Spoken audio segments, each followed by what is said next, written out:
Wow, Elena, look at you. Where'd you get that dress? Oh, I don't know. I just bought it. But I think I'm gonna go change, cause... No, don't. You look beautiful. You look like a doily. I'm gonna change. No, don't change. And don't go thinking for yourself either, lady. Hey, what is your glitch, huh? My glitch? You know what? We're already late. No, Hang on a second. Look, do you have like a problem with me or something? Because if you do, let's just get this out, all right? Seriously, is there have I stepped over some line in the sands of coolness with you? Because excuse me if somebody doesn't know the secret handshake with you. There's no secret handshake. There's an IQ prerequisite, but there's no secret handshake. And that was a clip from Reality Bites, a 1994 film, which is apropos this week because we're focusing today on movies set in or filmed in Houston and Texas in general. Texas. This is Jordan, the podcast. I've taken over, but no, I'm just for this week. This is Movies, the podcast, and I am moderating today. This is Jordan. Hi, this is Curtis. This is Rob. This is Brenda. And our producer extraordinaire, Stan. Oh, Stan. gotta love that man. I like Stan. Stan's great. Yeah. Whatever happened to Dan? He replaced him. Oh. That's his twin. Should I get like an evil mustache? Yes, for an audio podcast. But not on your face. Should I get an audio mustache? So, before we get into our topic this week, what has everyone been up to? Well, what have we done? Well, what have I done? More importantly. I like how you always look at Curtis and like the rest We of us hang just out feel all left the out. time. Because like, what have we done? Screw these other ones. Rob and I live 2 blocks from each other. Wait, y'all so- hang out after this? No, we don't know each other. I actually saw, Rob didn't see this, but Brenda did. I saw the Evil Dead remake. Oh, wow. Recently. And I was really, I will never see that movie again. I didn't like it, but I thought it was really effective. Did you watch the original? I love the original. I love the original trilogy, and for me, this didn't bring anything new. I was kind of disappointed. See, I think that's funny is that I asked you, and because Dane loves horror movies, so I asked you, and you didn't think it was very good. So, but he thought it was interesting enough to watch. And then I've had other people tell me that it's scary. It is. Like you said, it is effective. I don't know. For me, it's just I had higher hopes because the original producers were behind this as well. To me, it just like halfway during the film, I'm like, I don't like this. It's kind of doing the whole cliche of like kids out in the woods doing stupid things that kind of brought them. But Evil Dead did that too. But Evil Dead, the thing, I will not say it's better than the original because it's not, but it is very effective. And from the time the girl gets raped by the tree, which is in the original, until the end of the movie. Spoiler, Curtis. I know, sorry. Till the end of the movie, when it started raining, I thought this is an effective, like, I'm nervous, I'm scared, like, this is gory, I'm uncomfortable. Where most movies would, like, stop, that movie just kept going and cutting off more limbs and putting nails through people's faces. And I just thought, I've not seen a movie that violent in probably 10 years. So that's where I thought, okay, I'll give it props for going that far. But, yeah, the dialogue was terrible, and it wasn't that original, but it was rough. That's what I liked about it, though. I could see that point, but I hate to use the word gratuitous, but it was gratuitous. Well, all those things, it just seems like, okay, yeah, that's great, but if the story isn't good, then sometimes the rest of that stuff kind of doesn't matter. It's a remake of a movies from the 80s that's just a gore fest. So yeah, I don't think Evil Dead's... How much Dead's, original content do you want Evil Dead's really not that prolific. I mean, I love it. I think it's one of the great horror movies, but it's not that original or new, or at the time, I think it was a low, teeny little budget, but people put it on a pedestal, and I think that it's not that great. I love it, but I like the remake. I'll never watch it again. But well, I think you when you make a remake, you're kind of exposing yourself to that. People, especially with something like this, that like so many people have in such a high regard. I think, if you bring something new to it, or I don't know, your interpretation of it, I get that, but to me, it just kind of seemed like a rehash of bad '80s slasher flicks. Really, I honestly cannot think of a movie that has been that violent. I mean, it was so violent. and most of the violence was self-mutilation. So it was like, Well, I can't wait to see it. I'm not recommending it. I'm just saying it's an effective. I'm going to take my kids.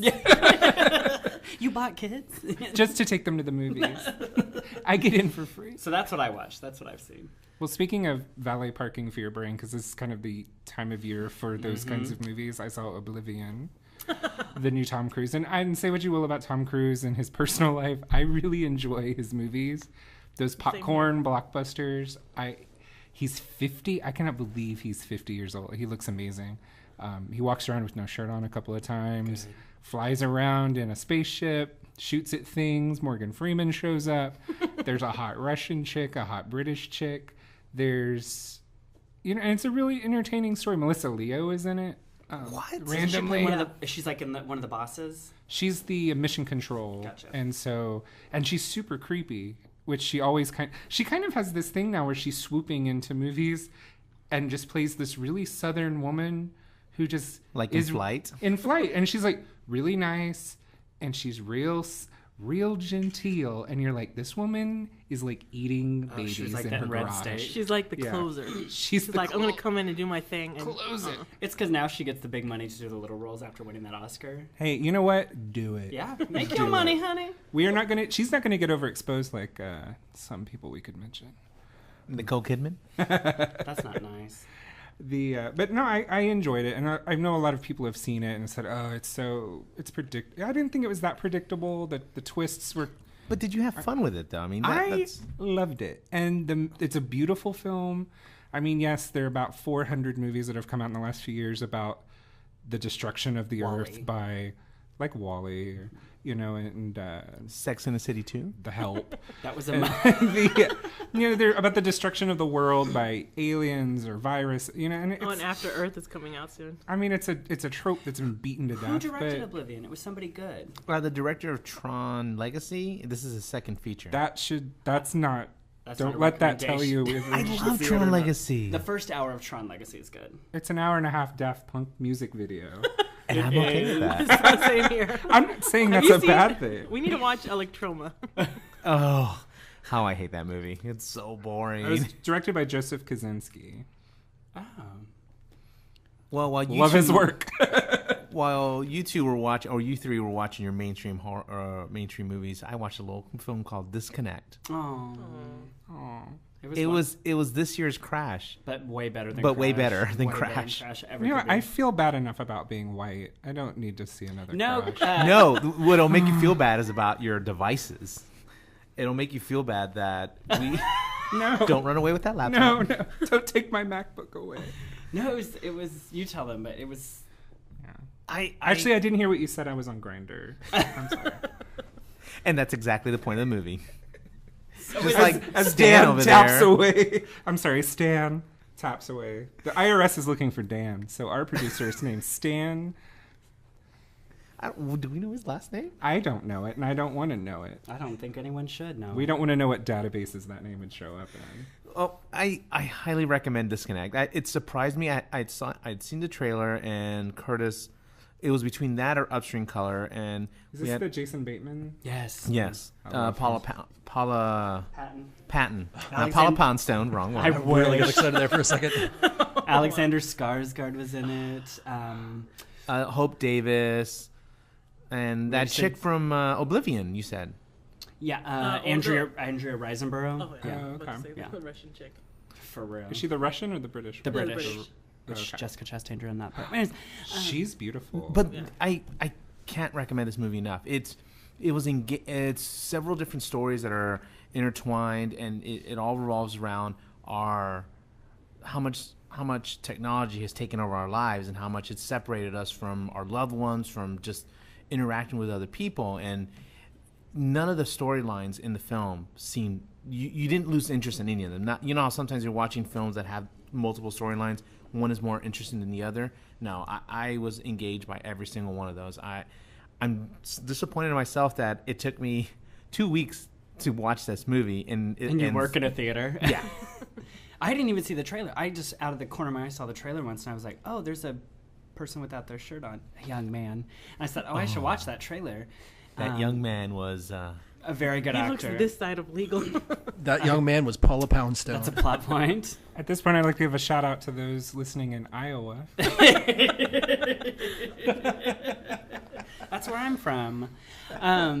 No, Rob's right. No, it is a really good movie. I was very surprised. We went with our friends, and it's hard to find a movie that every single one of us liked, and every single one of us was like, "That was an amazing movie," because it was just about how we hide behind our electronics, and it didn't feel fake. Yes. Like that's the thing about Crash. I love Crash, but it's very melodramatic, but this one didn't feel fake. The storylines, the dialogue, it worked for what the characters needed to do, and we were looking it up. It's from the director. It's his first feature film from the director of Murderball, the documentary about the guys, the paraplegics, and well, I guess that's what it's called, Murderball, the sport. Yeah. I can't recommend that movie enough. Yeah, it wasn't like holding its tent poles up saying like, this is our issue, this is our issue. It just had good stories that the issue kind of crept its way in. And it was very subtle in the way it connected how from father to son to daughter to neighbor, everybody, how we're all connected in one way and how it disconnects us. The like pros and cons of like our new technological world. Yeah, like the trailer caught my attention. I just haven't been out to catch it yet. And if for See it before Friday. Yeah, it ends tomorrow. Yeah. Or it ended several weeks ago. Smooth. Or if you're out in Iowa, it probably didn't come to you at all. Download it on iTunes. Drive to Chicago. It's a lovely city. Speaking of Chicago, I was there not too long ago, and I walked by the Scientology church, and Dane's like, "There it is." Oh, okay. Rob, on. who's Dane? Oh, that's my boyfriend who doesn't listen to the podcast. He doesn't listen to the podcast. He has not listened to it yet. Is he listening right now? He wanted to show up and heckle us while we recorded. You're gay. Actually, going back to more, I guess, mainstream God, releases. yes, thank you, Brenda. thank you, Brenda, for keeping us on task. Back on track. The perils of being a hag on this. That's Dan. Dan's the hag. But Dan is gone. Stan is here. Oh, Stan. Anywho, My Iowan friends would take offense to this. I would take The whole state is putting a referendum on us. Good. We're being blocked on YouTube. if they would actually listen to it. Yeah, I ended up watching. I didn't think I'd ever recommend a Michael Bay film, but I recently watched Pain and Gain this weekend, and I loved it. I'm dying to see that. I really want to see that. I'm a huge lover of true crime. I kind of find it, it's got its, jacked up side, but I do find it kind of fascinating or interesting, what makes people kind of tick or, just flip a switch and, want to hurt or harm somebody else. And it was done in a way, it could have easily been a drama, and it did have the Michael Bay style to it, but it was hilarious. It's weird to say that about a true crime, and this actually happened to somebody, but it was hilarious. And It was a passion project for Michael Bay for so long, and he committed to Transformers 4 if they would let him do this movie. He said, "All right, I'll do your blockbuster if you let me have this." Yeah, the budget's really small. Like $30 million or something I was looking at. Compared to the cast was awesome too, and this is funny to say, but I think like The Rock killed it in this. I think he's funny. One movie for the last 4 months. There was Snitch, there was G.I. Joe, there's this one, and then there's Fast and Furious. I think he'd want to forget about G.I. Joe, but He's not. I think he redeemed himself for G.I. Joe with this movie. I'll say that. He's always been funny. He was in a terrible, terrible movie called Be Cool. The sequel to Get Shorty. Yeah, it was one of the worst movies I've ever seen.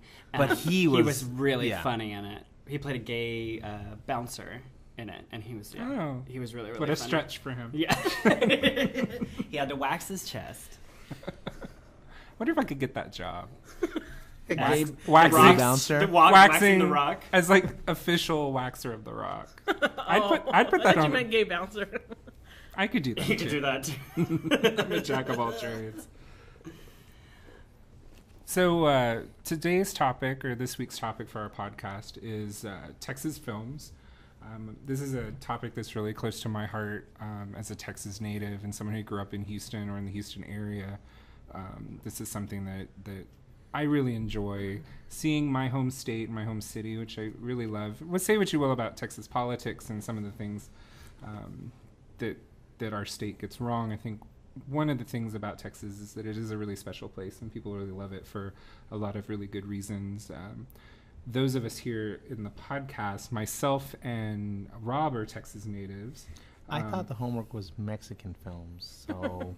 Did you watch Soul Food? It's Texas. It's the same thing. I have to change my list. My Vida Loca. You'll talk about the Alamo. We'll be fine. Was it maybe in Houston? I was in LA. I like that everyone pays attention to me and behaves when I'm in charge. I need to carry the whip that Brenda carries when she hosts. Isn't this your first time being You guys were so well behaved when Brenda was in so control. well. She scares me a little bit. Well, she was called that word that completely shut us down. Oh, that was in fact my fault though, because I did like this. Brenda, I told everyone that you threw the mic, you ripped the cords out, you said, "I'm done with this fucking show." That's how he interpreted that technical difficulty. That's why we do a podcast, because you can't see the bruises. Yeah. I'm sitting over here looking like Rihanna right the now. tears. I just Too soon. Too soon. Is it? Yeah. Well, I asked everyone before we recorded today to kind of think about movies that they think of when they think of Texas or Houston films that not necessarily filmed here but set here, or about Texas themes, and kind of pick a favorite. We started with a clip from Reality Bites, and I know that's kind of a cliched choice, but growing up in Houston in the 90s and seeing that film in 94 when I was just starting high school, the movie really had a lot of resonance with me. It's set in Houston. It is about people living in Houston, and it's about, if you haven't seen the film, it's about recent college graduates kind of coming back to Houston, living together, and kind of facing the reality of real world. And I didn't see it when it first came out. I saw it when I was in high school, and some of the themes that I saw in that film kind of resonated with me as I was in college, and kind of dealing with that, facing the real world. Seeing it now, which I watched it the other day, again, I really want them to all just stop whining and take a bath. All I remember from that movie is how short Ben Stiller is compared to everybody else. I adore that movie. When I was moving to Houston, I watched it once a week. I thought, this is Houston, and it is. Yes, we walk around everywhere. Yeah, in the movie, they're always walking. There are some things that they definitely got wrong in the movie. It is not a pedestrian nirvana. Houston, Texas. I'm gonna actually, whenever we get to one of your pet peeves, I'll go more into that. But to me, it's, I get where you're coming from, the continuity of it, but for location scouting, you're putting together a film. Oh yeah, you don't want to be sitting in a car having a conversation on film like Houston really would be. No, it's House of Pies, whatever scene, which is a local restaurant. whatever not set, but location works for your scene. That's what you're gonna go with. I just went through that. As a nerd, I was in Chicago. I was like, what buildings were part of the Batman movie? And when I was in San Francisco, I went to everywhere they shot Basic Instinct. Well, there's a scene at the beginning of Reality Bites. The opening scene is on the top of a building downtown, and they're talking. It's right after their graduation. Isn't that U of H they use for the graduation? For the graduation. Yeah, for the graduation scene was U of H, and then they're kind of up on the top of this roof of a downtown skyscraper, and Houston's in the background. It's really cool if you live here and you're seeing buildings that you see every day in a major movie. And Janine Garofalo and Winona Ryder, and everyone's talking, and they're kind of doing these little quips. And you forget that it's late May, and they're on a pebble roof in Houston. No Houstonian would ever, in their right mind, ever do that. Why? So, because it's 190 degrees up there. And you think they either filmed this in February, which you can't really tell because the trees don't lose their leaves here, but which maybe that's why they like to film movies here. But that is one of the things that we're going to talk about in a little bit, about things that filmmakers kind of get wrong about Houston and Texas in movies, and that is definitely one, is that they do underscore how hot it is here. And there are a lot of... how do you really convey heat? I mean, if it's... Winona Ryder could have passed out. Janine Garofalo dripping. Honestly, then that would have defeated the purpose of that scene. Yeah. Then, if you're trying to capture the realism of our city, it won't work in those scenes. So it's whatever the script calls. In my opinion, that's whatever the script calls for. That's what you're trying to convey on film. Luckily they shot in our city, and when we go into Rushmore and so on, he brought up a good point with terms of endearment about the River Oaks having lunch, and then all of a sudden in Galveston. Yeah, they're on the beach in Galveston. Often people drive from River Oaks to Galveston right after lunch. I do it all the time on my scooter. What I was going to say for our listeners in Ohio, U of H is University of Houston. We need to have our cliff notes for Houston. So Brenda, what was your kind of favorite Well, you Houston touched or on one of Texas them, and then also I got to bring up, not only was it shot here, but it's also by a Houston native, Rushmore, Wes Anderson. Damn it. I was talk about that. Well, we can all talk about it. You're talking I'm about the not Alamo. talking about it. Oh, yes. Yes. It was especially exciting because I remember all the buzz that was around when they were filming it. They're filming it at the school. Well, actually, the two schools that are right across from each other. For people that aren't native Houstonians don't know it, which was funny. Lamar High School and St. John's. Yeah, I don't even know the Just names right of over here? Just right, literally 2 blocks from where we're filming right now. Yeah, and they're face to face, but it makes it seem that he goes into the ghetto for that second Yeah, school. for Lamar School. That is so funny. I'll have to watch that movie. Well, and Wes Anderson went I to have St. not John's. watched it. He's a Yeah. St. John's alum, so he used his alma mater. Wait, Wes Anderson's from Houston? He's I just from thought he was from Houston. Dallas or something. Janine Garofalo's from here. She was The born in rumor has it Katy. that Janine Garofalo worked at the River Oaks Theater. Oh, really? Yeah. She was She she was a was. child in Katy, and then they moved away. But she lived in Katy for part of her childhood. Jennifer Garner and Renee Zellweger lived in Katy, too. Katy just likes to get rid of people. It's if you've ever been to Katy, and nothing against any of our listeners who might be in Katy. Katy listeners. Hey, That's your shout out enough. everyone I've ever met from Katy no longer lives there. No, but you were saying that that's the film that you feel. I don't know if I'd call it my favorite. I think I'd have to go with Reality Bites. Me too. I spent 10 years in community college, so about It's a theme. I mean, it's really a theme that really hits home with a lot of people. and a lot of my friends. It is whiny 22-year-olds who. God, we were all whining at 22. We're still whining at... I mean, 28. I never. Smooth. Some of us are a little older. I'm on a 15-year plan to get I know, my when you bachelor's said you got into degree. high school at 94, I said, what? Which You makes did the math quickly. since I'm a junior in college right now. So- 21. Yeah. And you're kind of, the Janine Garofalo character working at the Gap. Worrying about getting managing. AIDS? I don't work at the Gap. It's one of my favorite In that one scenes. scene, she's like, I'm like the character on Melrose Place who has AIDS, and it's like, it's okay to have AIDS. You're not gonna get it. She's like, I just said it. I'm just sad. And what's funny is the 2-3 people that were up for that part, besides Jean Garofalo, were Parker Posey and Gwyneth Paltrow. And I would have loved to see Gwyneth Paltrow play that scene, all Holy just like crap. skinny and blonde. Just like, you might be dying. I don't know. That's why I adore Janine Garofalo that part, because she takes low gravitas with it. It's not just funny. It's like...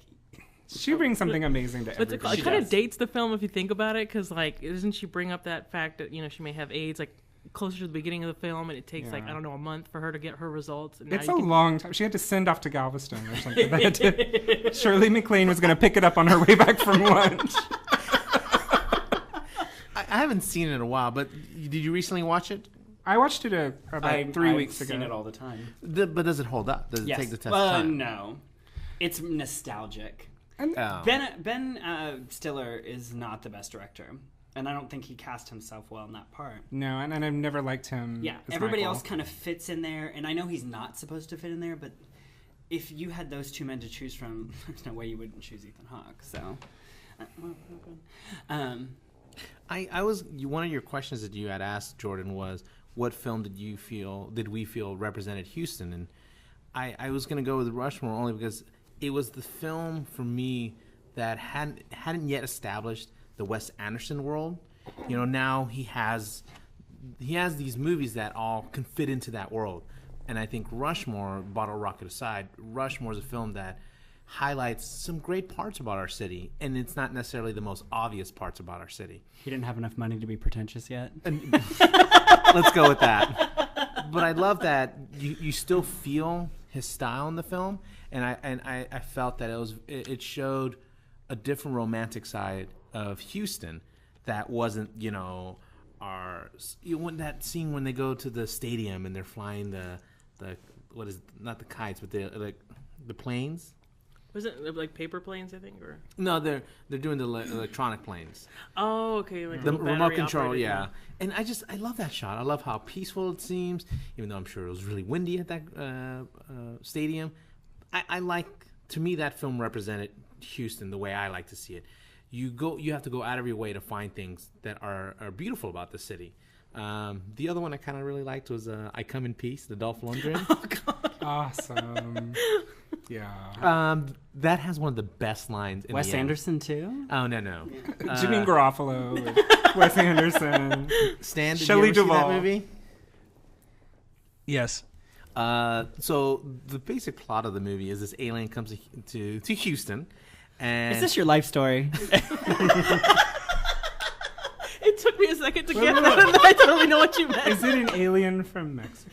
No, it's from outer space. Oh, but Stan is yelling at me alien- from across the room.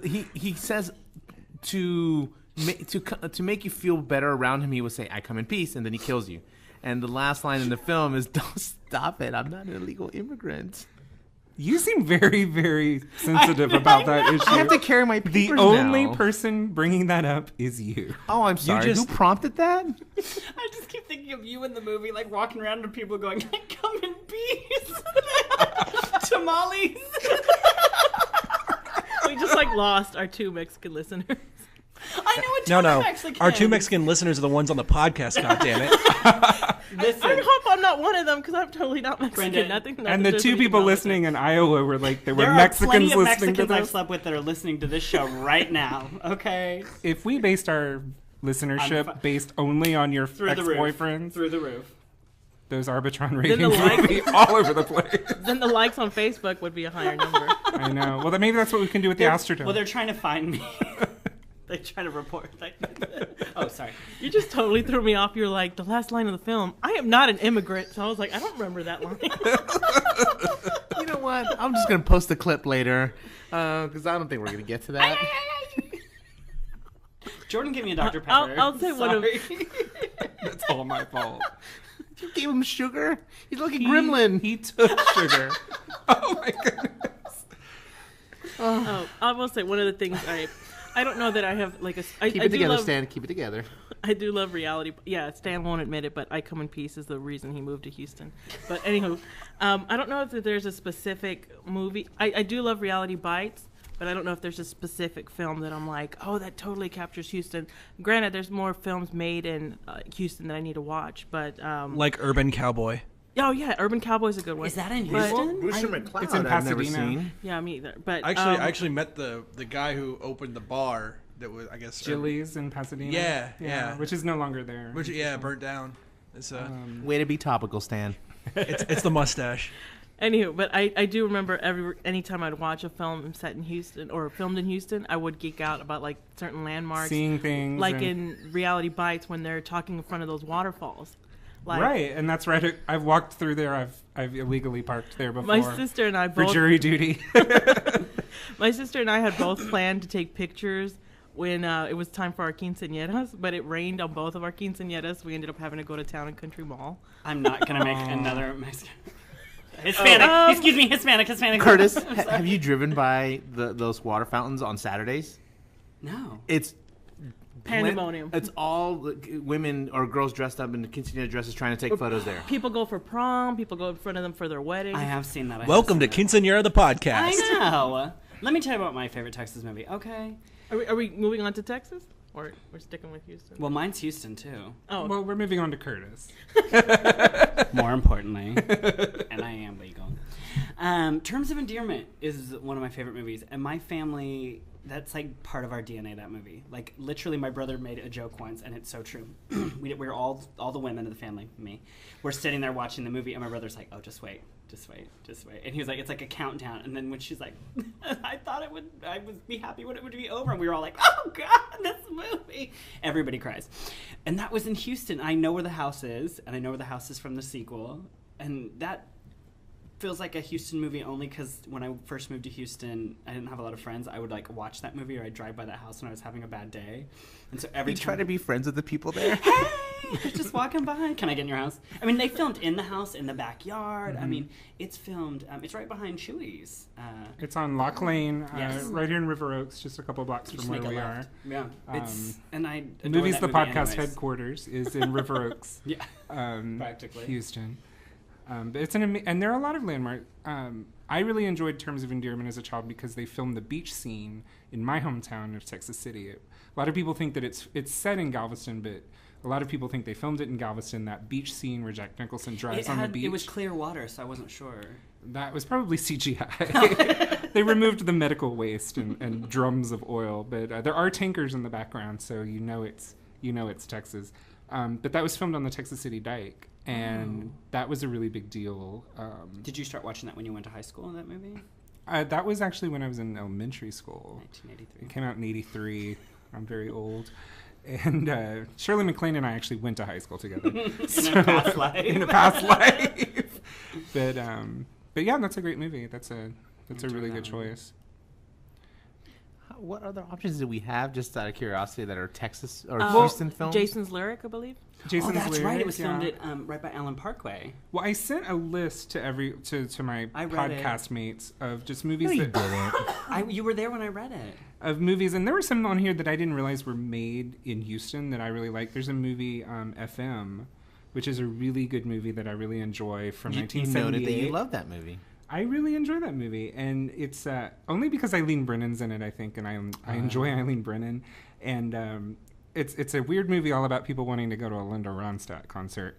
So, but it's set in LA, but it's filmed in Greenway Plaza, and I never realized. I've seen that movie several times, and I never realized it was Greenway, and now I realize that it was the Summit.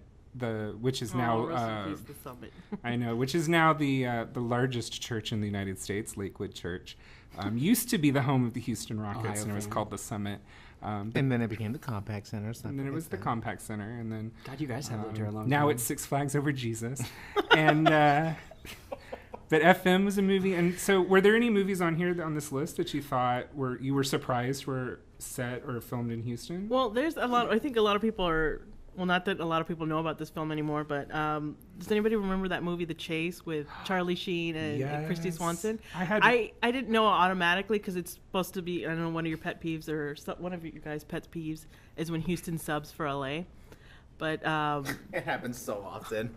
what's it called? They do a lot of scenes in the River Oaks area, or no, I'm sorry, Rice Village.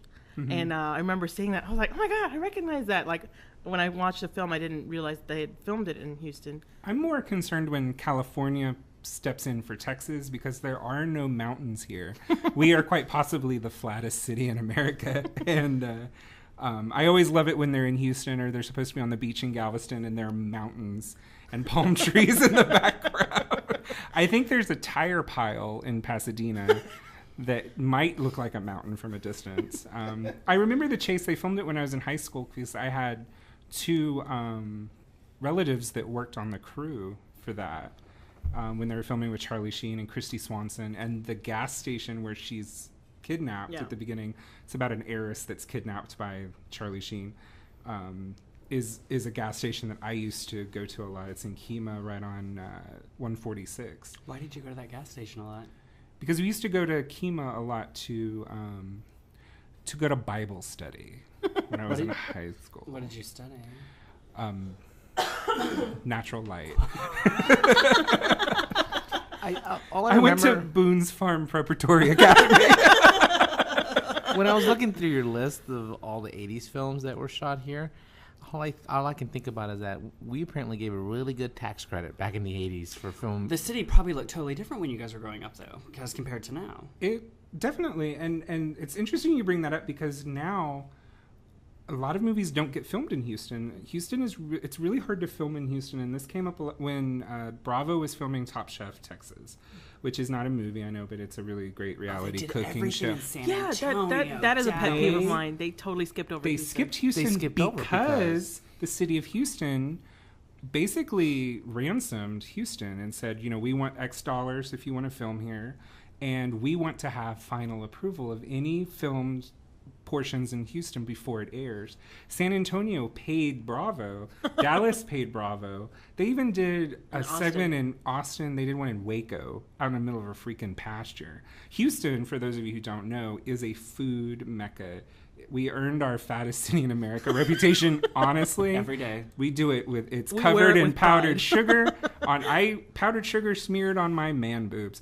Every day. It's 108 degrees and I'm eating a chili dog from James Coney.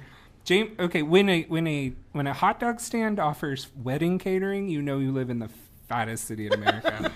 They do not. They do. James Coney will do your wedding. Speaking of being that fatty, is not a gay wedding. Houston films.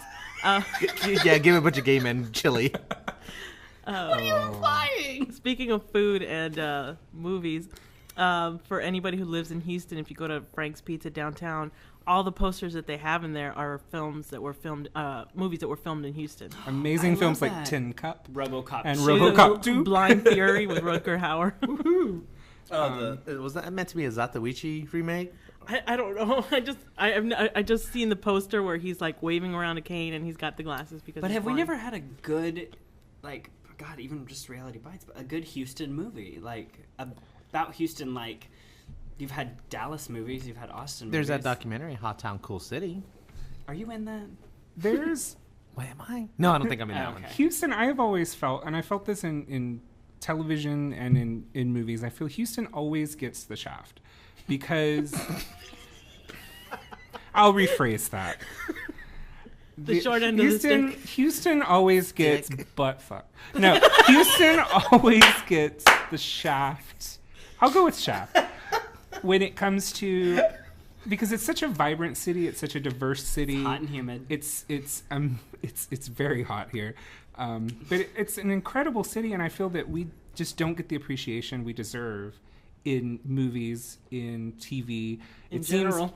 But we do in population growth. But think of people how love much, moving to our city. Think of how much you could film from, like, say you had a movie studio in the center of Houston. You could stay inside the loop and film at a swamp, film at a park, film at a forest, film at a, it's just like, you could do so much. It's an incredible area, and it just seems that when movie producers in Hollywood think about Texas, they think about Dallas. And Austin, that's San what Antonio. And not even so much And Austin and Dallas San Antonio as sucks. much, but Dallas.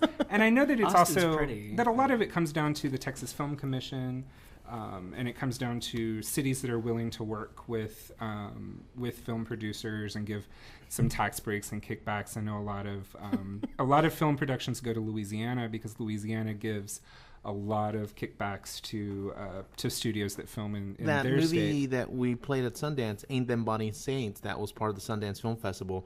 When the filmmaker was in town, they asked him, your movie's set in Texas, but you filmed in Louisiana. He's like, they gave us a better tax credit. There's for a movie that small with such a small budget, you just have to take a break wherever you can. No, yeah, I totally get it. I agree. I'm also a native Houstonian because Jordan forgot to mention that. Well, I was born in New York. I was so not a native. That's why he asked you, Houstonian. where were you born? Well, you kind of you're actually a native of Texas City, not necessarily Houston. Ooh. There's some semantics going up in this. You got shafted. Brenda, I wanted your last podcast with us to go so much smoother than this. We're going to miss you. Anyway, now, actually, my point and is, what will happen if those of you who are listening to this can go back? I was cut off by Senorita Arcos over here, who wanted to once again assure, I guess, immigration that he is legal. That I was cut off in mid-thought, and I was about to mention the origins of all of our podcast members. And I would remember. No, we got the shaft. Curtis and I were not mentioned Thank at all. God. Curtis Curtis is going to walk over to Curtis's mic and talk in it for him. Curtis is from Oklahoma. Curtis has been getting the shaft for I'm a not while. from Oklahoma. I lived in Oklahoma half my life in California, half my life in Oklahoma, 4 years in Houston. So it's the average of that, like Wyoming. I Colorado. apparently cut off all of that, so I'm sorry that I was trying to peddle tamales. Yeah, it's like my it's whole- like a brisson here. Back to my whole point. I've lived in Houston since I was 1, and I think maybe that I agree with you that Houston's very diverse, and that might be one of the reasons it's hard to find a definitive Houston film. I think you can, and also like we have no zoning laws for our out of town listeners. So we, I still don't understand what that means when people tell me, "Oh, there's." But isn't that because wonderful? Like, you can drive 5 minutes from River Oaks and hit the ghetto. Like. Well, no, it basically means I can go to your house and next door there could be a Taco Bell, and then next door there could be There a is clothing Taco Bell store. next door to us. Rob moved there on purpose. There could be a bar, and then there could be a boutique, And there could also be is a bar next to us. Other cities master plan those kinds of was things to make like a downtown. to say that this is a residential area, so you can't put a tin smelter here. You know But what, in the then, great state of for that, Texas, I love that. The no zoning, because I love being able to just walk around the corner to a bar or to Taco Bell or to. But we talk about how we're not a walk-friendly city, but we kind of are. we're becoming. Well, maybe we're in our becoming. own areas, but I mean, This like, is a traffic podcast. This is a Houston. I was gonna say I want to step in, And but how is it up there in the chopper tonight? Jordan, get these bitches together. I'm firing all of I them, know. honestly. Curtis and I are going to break off into our own. And then we'll break off into separate groups eventually. it's raining Houston, the podcast. And by the way, for the next podcast, I'm going to need to see everyone's immigration documents for HR. Rob, you might want to go grab that from your car. Yeah, right. But I think one of the things that we've really hit on is that Houston is a city that's really misunderstood, I think, by the people who live here and also by the people who see us on movies and in television. I think the People who live here, I've lived here 4 years, people that have lived here their whole life complain about Houston so much. Yeah, that's a huge pet it's peeve of mine. part of being a Houstonian is complaining about Houston. I complain about the heat. This will be my 33rd summer here, and I complained about the heat like it's a new damn thing every year. Jordan, at the end of the day, would you trade anything about the city? I love this city. Love Houston. I'll trade the I really traffic do. out in a second for a hot whore. Well, you do work outside the loop. don't tell so. people where I work. Oh, But I completely lost my train of thought. I was You thinking were we about love the city. We love Great it. place. We do, and Houston's a great city. So Let's make some movies here. I do, however, have a favorite Texas film. okay, That would have to be Dazed and Confused. Oh, it's amazing Texas film, and I wanted to use that, but I wanted to use a Houston film. But Dazed and Confused is actually based on the director's experiences in Huntsville growing up, and it's filmed in Austin, and it's Austin's supposed to be a stand-in for Huntsville. it is a stand for us. I think that movie's really good. I just don't like it. Like it's, like I just don't get it. I sit there and I'm like, this is boring. But I think it's a good movie. It's just not for me. Yeah. Yeah. I remember going to high school in Texas and kind of living in a small town. That experience was definitely of just driving around town, seeing your friends at Sonic, driving around town, going to a party in a park, kind of bitching about your parents and summer vacation. That was kind of. I don't know what that hand gesture means. It means bag it up. Wrap Oh, it up. okay. I think Stan's saying that he's going into labor and he's fully effaced. see, Your anchor baby is on its way. We'll have to see Stan's papeles at the end of this podcast. I don't know what that means. Is that a dessert? I think that's. Let's take it down to the end. Nobody else has a favorite Texas film? Ugh, these three. Welcome to Mental Breakdown, the podcast. Exactly. Jordan, just take them down. You gotta like. Okay, before anybody else mentions their favorite Texas films, one of my favorite things, or one of my pet peeves about Houston that we mentioned is sometimes people don't know about, the little hidden things that we have to do here. Something coming up the second weekend, or the first weekend in June, is Senorita Cinema. It's a local film festival directed towards Latina filmmakers. It runs June 7th through June 9th, and it's going to be mainly out of Rice Media Center. So I would suggest people look up Senorita Cinema Houston for more information. And Rice Media Center is usually pretty cheap. The films there, and students get really good discounts there. And they show typically a lot of, and that's at Rice University here in Houston, Texas. And but they do show a lot of avant-garde films and a lot of obscure things, and they have a lot of really good film series there. Well, I'd like to thank everyone for joining today to talk about our favorite city. Obviously, this was a topic that meant a lot to a lot of us. Don't let this podcast, though, reflect Texas. Please come visit. But I think it No, should. Texas is a mess. It is a hot mess. We're all over the place. There's racism. There's Okay, then I stand immigrants. corrected. Yeah. There's immigrants. Come there's, on down. There's food. Yeah. There are no immigrants in this podcast. I said in Texas. Don't be getting sensitive. Everybody's getting sensitive about their immigration status. Well, for Rob, because we all know that. Sure. Follow us on Facebook to find out Brenda's true immigration status. We're going to post a picture of the birth certificate. Can we please do that? Please. A birther movement? A birther movement on the podcast. Yeah. So this has been Movies the Podcast, and this has been Jordan. This is Curtis. This is Rob. This is Brenda. This is Stan. Bye, Stan. Bye. Oh, Elena, look at you. Where'd you get that dress? Oh, I don't know. I just bought it. But I think I'm going to go change because No, don't. You look beautiful. You look like a doily. I'm going to change. No, don't change. And don't go thinking for yourself either, lady. Hey, what is your glitch, huh? My glitch? You know what? We're already late. No, and I don't want to Hang make on a second. Look, do you have like a problem with me or something? Because if you do, let's just get this out, all right? Seriously, is there have I stepped over some line in the sands of coolness with you? Because Come on. excuse me if somebody doesn't know the secret handshake with you. There's no secret handshake. There's an IQ prerequisite, but there's no secret handshake. And that was a clip from Reality Bites, 1994 film, which is apropos this week because we're focusing today on movies set in or filmed in Houston and Texas in general. Texas. This is Jordan, the podcast. I've taken over, but no, I'm just for this week. This is Movies, the podcast, and I am moderating today. This is Jordan. Hi, this is Curtis. This is Rob. This is Brenda. And our producer extraordinaire. Stan. Oh, Stan. gotta love that man. I like Stan. Stan's great. Yeah. Whatever happened to Dan? He replaced him. Oh. That's his twin. Should I get like an evil mustache? Yes, for an audio podcast, you're just. But I didn't think it was that predictable. That the twists were. But did you have fun with it though? I mean, I loved it, and it's a beautiful film.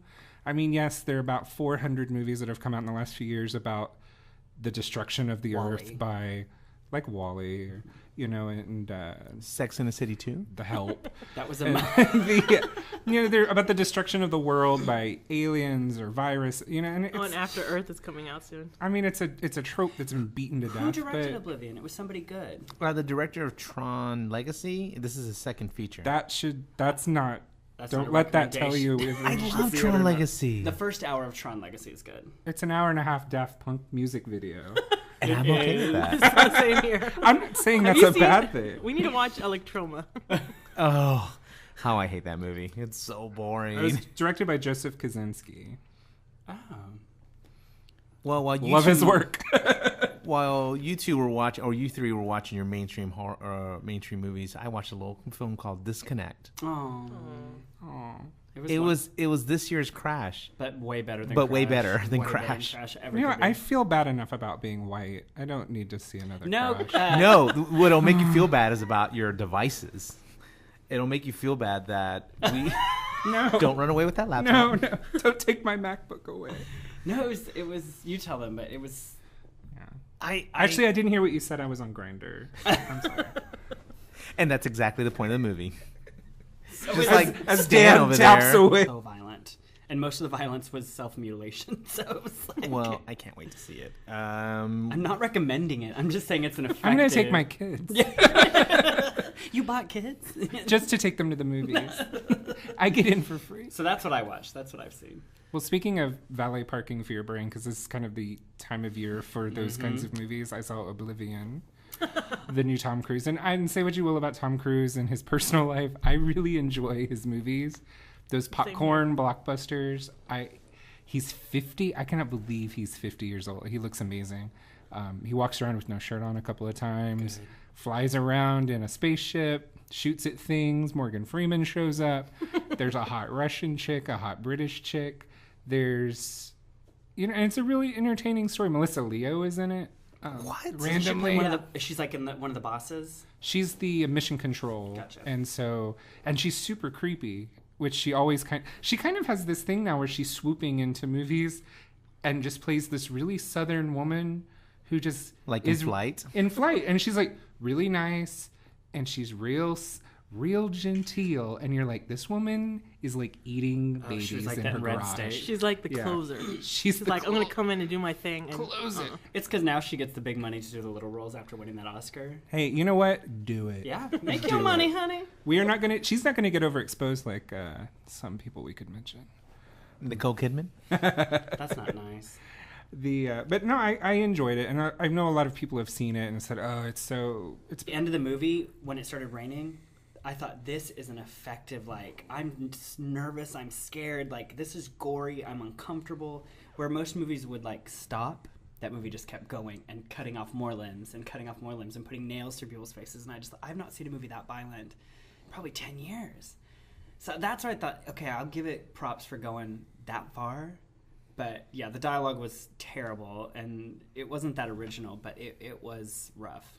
That's what I liked about it, though. I could see that point, but I hate to use the word gratuitous, but it was gratuitous. Well, all those things, it just seems like, okay, yeah, that's great, but if the story isn't good, then sometimes the rest of that stuff kind of doesn't matter. It's a remake of a movies from the 80s that's just a gore fest. So yeah, I don't think Evil how much Dead's, original content do you want? Evil Dead's really not that prolific. I mean, I love it. I think it's one of the great horror movies, but it's not that original or new, or at the time I think it was a low teeny low budget, but people put it on a pedestal, and I think that it's not that great. I love it, but I like the remake. I'll never watch it again, but well, I think you when you make a remake, you're kind of exposing yourself to that, people, especially with something like this that like so many people have in such a high regard.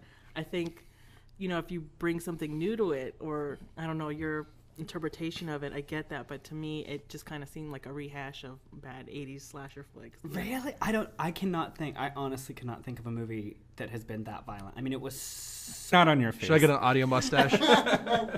So before we get into our topic this week, what has everyone been up to?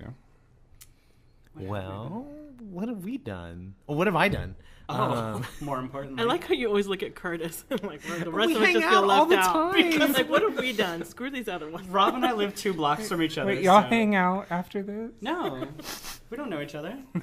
I actually saw, Rob didn't see this, but Brenda did. I saw the Evil Dead remake.